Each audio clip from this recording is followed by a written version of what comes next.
Greetings and welcome to the Fan Perspective. I'm your host Nathan Nall, and this is the final video of the 2017 WNBA season. This is my off-season power rankings, and I like to do this as early as possible so that I can base my predictions for next season entirely off of how teams performed last season. This will probably be the last video that I put up on this channel until April, and I will try to keep it as short as possible because I don't want to edit an hour of footage. But more than likely, I will end up rambling a lot. I tend to go on tangents, and this video will probably end up being over 20 minutes. The final edited project. Who knows how long the actual video will be. So let's just get right down to it, and we're going to start with two teams that I know for a fact they will not make the playoffs. I will be shocked if they actually find a way to get into the postseason. First, we have number 12, the Indiana Fever. And they lost Tamika Catchings, Hall of Famer. They lost their head coach. There was a lot of transition on that team. And definitely, especially down the stretch, you saw injuries had a bit of effect. But even when they were healthy, they struggled. They struggled to score points consistently. They couldn't win on the road. This team was just devastatingly bad. And anything short of making a trade to bring Maya Moore over, I just have trouble expecting them to get any more than 5 wins on the season. I don't expect this team to be consistently good. I think they need a lot of help down there. I think they are currently in rebuilding mode, and this will not be their last season in the draft lottery. I think they're gonna have at least 2 or 3 seasons with a top 3 pick. Speaking of having a lot of lottery picks, there's the San Antonio Stars at number 11. And as someone who lives in San Antonio, let me say, it's hard down here for a fan. The good news about the Stars is that you saw some growth. They made a lot of great strides towards the end of the season. That you saw Kelsey getting comfortable. You saw as the chemistry improved, the wins started to stack together. I think they should be able to surpass their win total from last year. That being said, I'd still be shocked to see them in the playoffs. I'd still be shocked to see them with more than 11 wins. I think there is hope that they could potentially have a winning season depending on what happens with some of these other teams. Like if the Stars can stay healthy, keep improving their chemistry, they've got weapons already and they're adding probably another first overall pick. I don't know what's happening with the lottery. It got postponed. Honestly, I think they should do away with the lottery in general. I hate it. But whatever. We'll see what happens with that. I expect the league to make some sort of statement at some point in time. But the Stars, they should have a top draft pick. And the 2 stars that most of the mock drafts I'm looking at, and a lot of professionals are saying that it should be between Asia Wilson and Azure Stevens as the top 2 picks. Personally, I'd be okay with either of them, but I want Stevens. I've been a huge fan of hers since her sophomore year, back when she was still at Duke. I've been waiting for her to come into the league so we could get her. And I'm really excited about this because Kelsey Plum was the first number 1 overall pick the Stars ever had. And now we should still have the number 1 overall next year. So whoever gets it, whoever we get, I'm looking forward to some success. Look at what happened with the Storm. They've already been through this twice. They picked up Lauren Jackson and Sue Bird in consecutive years. They won 2 championships. They picked up in consecutive years June Lloyd and Brianna Stewart. They have yet to miss the playoffs in their careers. It's not necessarily a guarantee for success, but a precedent has been set. So I'm looking forward to, like I said, maybe not this year, but hopefully we'll probably get a 5th straight year in the lottery. But hopefully by 2019 at the least, we can start having some winning seasons, making our way into the playoffs, maybe even winning a game or 2. We've had 4 straight years in the lottery. We better start heading towards the playoffs pretty fucking soon. Now the next 4 teams on this list, it starts getting more complicated because honestly, I believe that all 4 of these teams could make the playoffs, but 2 of them have to miss it just because that's how it's set up. And honestly, that's one of the things about this league that makes it so exciting. If every team in this league is healthy and they all play up to the standards that they know of, right now the Fever and the Stars are the only teams that I wouldn't expect to make it into the playoffs. The other 10 in the league, I think they're all capable of beating each other on any given night. So these next 4, like I said, this isn't even necessarily set in stone. This is just what I've decided on right now. I change this arrangement every time that I look at this list. So this is just what I've settled on at the moment. At number 10, we'll start with the Dallas Wings. They showed their youth a lot. They've got a lot of explosiveness on the team, but they're also so incredibly inconsistent. They've shown the ability to lose to the worst teams in the league and beat the best teams. And with them, it's just hard to predict, because if they play their best on a consistent nightly basis, they can go toe-to-toe with all of the top teams in the league, and they can get a 20-win record. We've seen them win some close games. They've headed into overtime how many times during the regular season this year? If they can consistently perform at the highest level that they're capable of, this could easily be a top 4 team. But I need them to show me that they can do it on a night in, night out basis. Then at number 9, I have, and you're probably gonna hate me for this, the Phoenix Mercury. Like I said, I keep shuffling these teams every time I look at them. Got a future Hall of Famer in Diana Taurasi, but she's obviously past her prime. Still a talented playmaker who can still score 30 points a night, but she doesn't have enough left in the tank to carry her team for 34 games. That's why you saw them leaning so heavily on Griner, and she probably would have won MVP if she had not gotten injured. And especially with DeWanna Bonner coming back, she can shoulder some of that load. Players like Leilani Mitchell and Monique Curry, we know what they're capable of doing. This team does look like it should get a little bit stronger. And like I said, Griner, if she stays healthy all year and can keep putting the same numbers, giving us this same effort, she could easily win MVP this season, and this team could easily be one of the top 5 teams in the league. But the reason I put them 9th is just because one Griner injury could make them a lottery pick. Phoenix is a good team, but this is a really strong league with a lot of really strong players, and I have trouble putting my faith in a team when the entire team rests on the hopes of one single playmaker. Now, she is a really good player. I have no doubt in my mind that Brittney Griner has the capability against some of these weaker defenses in the league that she could put up 50 in a game if she wanted to. I have trouble putting my faith in them on a nightly basis, when on a nightly basis their entire team is basically reliant on just one person getting going. It's a very long season, and me putting them this low has more to do with how strong the other teams look.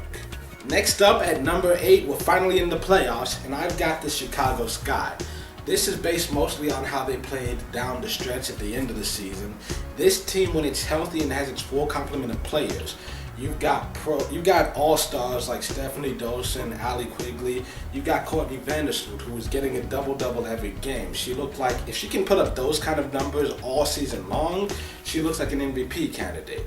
And I think for the Sky, the biggest issue with that they had this season was that so many players were missing so much time, especially Vandersloot. And then there was just so much turnover from the previous season. They had trouble gelling.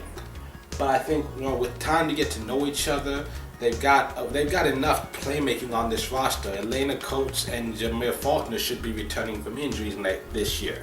Not to mention, they've got 2 picks in the top 5 of this year's draft. So they can add even more talent to an already stacked roster. I mean, the Chicago Sky, if they hadn't struggled so much out of the gate, they would have been in the playoffs this year. So I think next year, like I said, if they're healthy, they have their full complement of players for the entirety of the year, very capable of winning more games than they lose. Next up, you have the Atlanta Dream, and how could anyone not have them in the playoffs this season? Yes, last year was rough, but when you look at the development of players like Clarendon and Williams, the addition of a great talented defender like Young and a talented young playmaker in Imani Boyette, the height that she has a nose for defense. She can add to their rebounding abilities. Sykes made a strong case for Rookie of the Year, and the most important thing is that Angel McCoughtry is coming back. She's one of the most talented all-around playmakers in the league. She should be top 5 on everyone's list, if not top 3. This team is going to have enough talent and playmaking on both sides of the ball.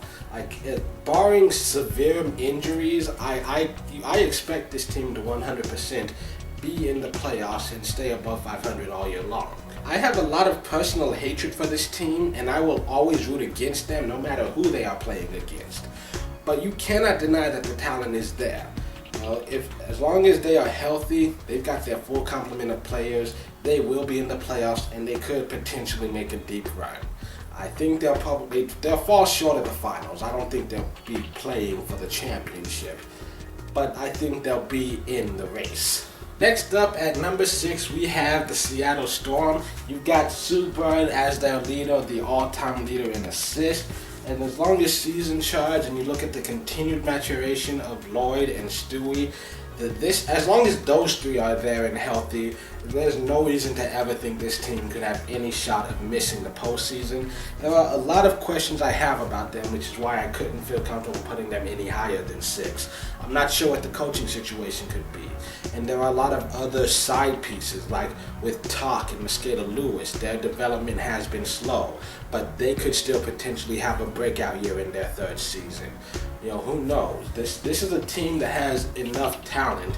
They could make some huge waves. They could compete for a championship.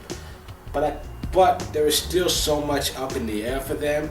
At the very least, they have their big 3, and as long as that core is in place, not to mention players like Alicia Clark and Crystal Langhorne, they may not always get in the spotlight, but they are consistently great. This is a team that I have to expect them to be in the postseason for the foreseeable future. Next, we move on to the top 5, and this was the hardest part of this list because I think all 5 of these teams have a legitimate shot at being champions next year. They've got a ton of talent, and you see them making big strides moving forward. Even if they don't make a single change to their roster, these are teams that I expect to dominate all through the regular season. So we start at number 5 with the Washington Mystics, and obviously the talent is there. They've got depth at every position. The main reason they're this low is because of Della Don. She's an MVP, but she's also had injury issues throughout her entire career, and it's hard to expect her to be there every single game. So I think there will be times where they struggle and they stumble. They're going to have trouble beating the other 4 teams above them. And throughout the long run of the season, you're going to see them drop some winnable games. Next up, we have number 4, and y'all are going to be really mad at me for this. I'm betting there are even a few of you who did, before you even watched the video, you just looked at the description and automatically started typing in the comments how wrong I am. I have at number 4 the defending champion Minnesota Lynx, who just came off of their 4th championship. They've been to the finals 6 of the past 7 years. How dare I put them at number 4? Well, I hate putting the defending champions at number 1 because the only thing harder than winning a championship is repeating. Case in point, I'm almost 30 now, and the last time that anyone repeated as champions, I was still in middle school. It's been a long fucking time since it's happened.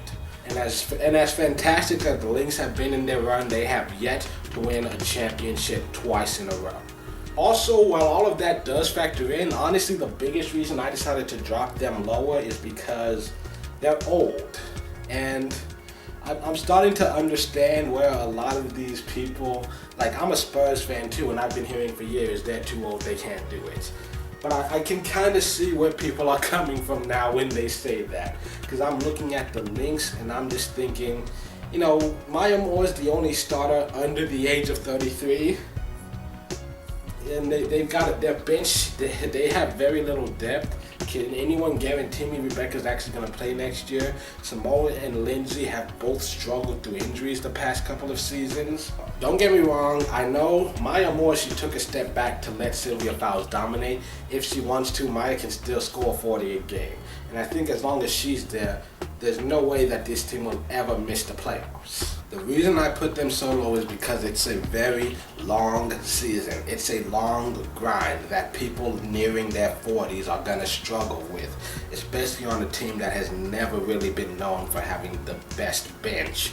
They've got some good depth. That's one thing that they have consistently worked to improve year from year. But still, this team is never going to win games on bench power alone. Don't underestimate the value of chemistry. They've been together for a long time, but also they've been together for a long time.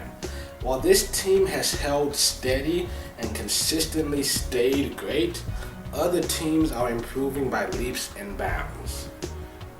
It's not that I think Minnesota's getting any worse. It's just that the rest of the league is catching up to them. Then at number 3, we have the New York Liberty. And for the past 3 years, they've been very consistent. Dominate the Eastern Conference, win 20 games, get to the postseason, and suffer an early exit. While I'm still not sure if I have any faith in them to actually win a postseason game, you know they're going to get there. And I think that a healthy New York, they have a chance to compete for that number 1 seed. As long as Bill Laimbeer is there, he's going to preach defense.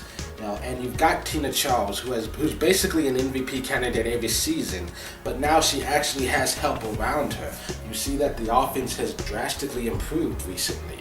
And I think with improved team chemistry, a healthy New York team will never have a losing record at any point in this season.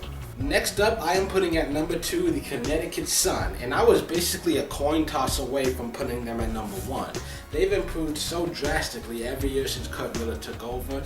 This year they had a trio of All-Stars and a couple of MVP candidates, and keep in mind, Shanae is still expected back. Will she actually be there? Who knows? She's played 1 actual season since she was drafted.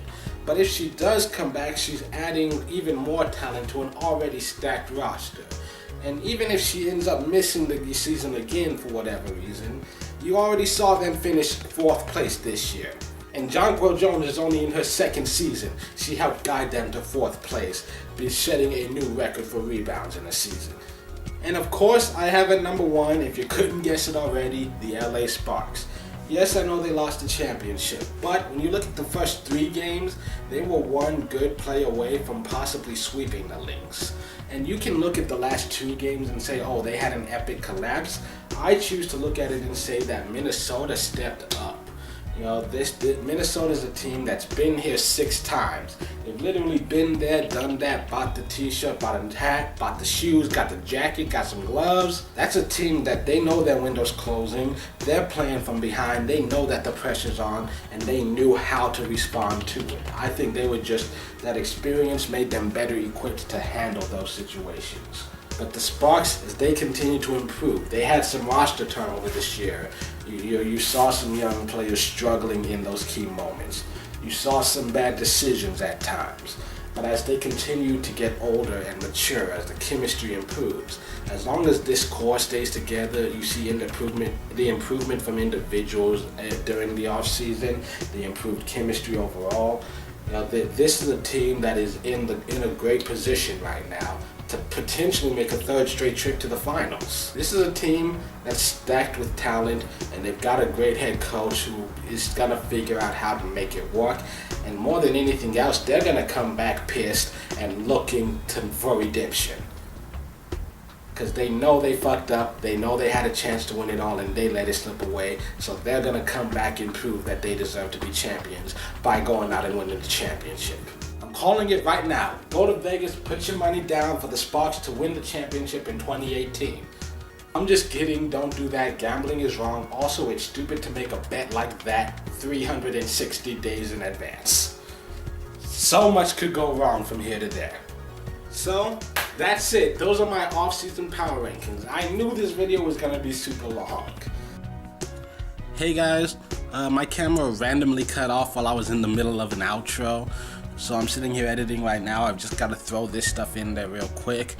It's been a very long season, very exciting, and I know I haven't necessarily been at my best the whole time, so thank you to those who stuck around. And you're probably not gonna see another video on this channel until 2018. I've got some stuff in my personal life going on, and depending on how that all works out, I may or may not be able to return next year. If I am capable of doing so, I will come back in 2018 to cover that season. But we'll just have to see how some of these things shape out. So until then, this has been the Fan Perspective. I'm your host, Nathan Nile. Have a great year.